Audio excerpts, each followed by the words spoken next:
আসসালামু আলাইকুম ব্যাংকার বন্ধু, আমার বিশ্বাস আপনারা সবাই ভালো আছেন।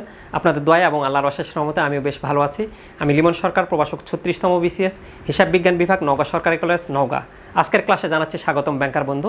আজকে আমরা ব্যাংকিং প্রফেশনাল এক্সামিনেশনের জেআইবিবির প্রিন্সিপালস অফ ইকোনমিক্সের একটা মডিউল 1-এর গুরুত্বপূর্ণ প্রশ্ন আলোচনা করব। ধারাবাহিকভাবে আমাদের ফার্স্ট চ্যাপ্টারের সকল ভিডিও এবং সকল পিডিএফ আপনাদের ফ্রি দেওয়া আছে, যেন আপনারা এগুলো দেখে আমাদের যাচাই করতে পারেন আমাদের কোয়ালিটি সম্পর্কে।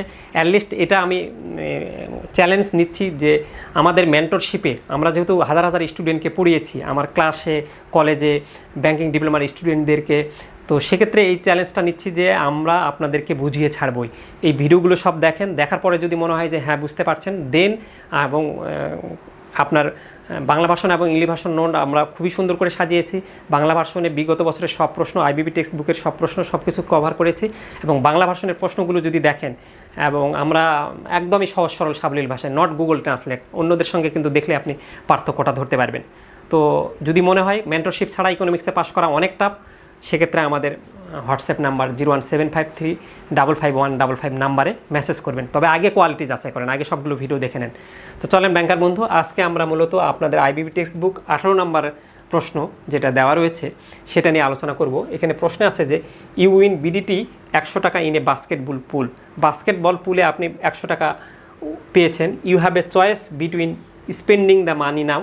আপনার চয়েস রয়েছে এই টাকাটা এখনই উপার্জন করা, and putting it away for a year in a bank account that pays 5% interest. এই 100 টাকা আপনি একটা লটারিতে পেয়েছেন, এই টাকাটা 100 টাকা আপনি এখনই খরচ করে ফেলতে পারেন, অথবা 100 টাকা কোনো ডিপিএসে ফিক্সড হিসেবে রাখতে পারেন। তো সেই ডিপিএসে আপনাকে ফিক্সড হিসেবে রাখলে বলা হচ্ছে যে 5% ইন্টারেস্ট দিবে। What is the opportunity cost of the spending the BDT 100 নাও। এই যে আপনি এখনই যে 100 টাকা খরচ করে ফেলছেন, এই 100 টাকা খরচ করলে আপনি যে হাতছাড়া করছেন কি, ওই টাকাটা তো আপনি ফিক্সড ডিপোজিট আকারে রাখতে পারতেন কোনো ব্যাংকে, তাহলে এটাই তো আপনার সুযোগ ব্যয়। তাহলে কতটুকু সুযোগ ব্যয়, এটা কিন্তু আপনার টাকার পরিমাণ দিয়ে দেখাতে বলছে। তাহলে কতটুকু সুযোগ ব্যয় বলতে আমাদের এটা দেখতে হবে যে আমি 100 টাকা যদি খরচ করে ফেলি, তাহলে এখন এই 100 টাকা গেল। আর যদি এটা ব্যাংকে রাখতাম, এই 100 টাকা 1 বছর পর 5% ইন্টারেস্টে কত টাকা দাঁড়াচ্ছে সেটা যদি আমরা হিসাব করতে পারি, তাহলে কিন্তু বের করার পর আমার কতটুকু লস হইলো সেটা কিন্তু আমি বলে দিতে পারবো। তো এটাই আমরা বের করতে পারি ব্যাংকার বন্ধু। এখানে আপনারা আপনাদের এমএএফএসের একটা সূত্র, বা আমরা বলি টাইম ভ্যালু অফ মানির একটা সূত্র অঙ্ক করা হয়, যে ভবিষ্যতে আপনি যদি কোনো টাকা এরকমভাবে রাখেন এবং সুদের হার দেওয়া থাকে, যদি এটা কম্পাউন্ড ইন্টারেস্ট না হয়, তাহলে এই 100 টাকা 1 বছর পর কত হবে সেটার কিন্তু একটা সুদের টাইম ভ্যালু অফ মানির সূত্রের সুদের সাহায্যে বের করা হয়।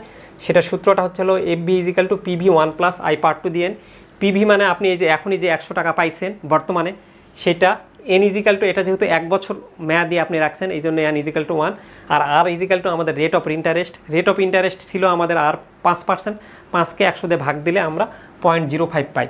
তাহলে এই 100 × 1 + 0.05 /1 দিয়ে আমরা 105 পাই।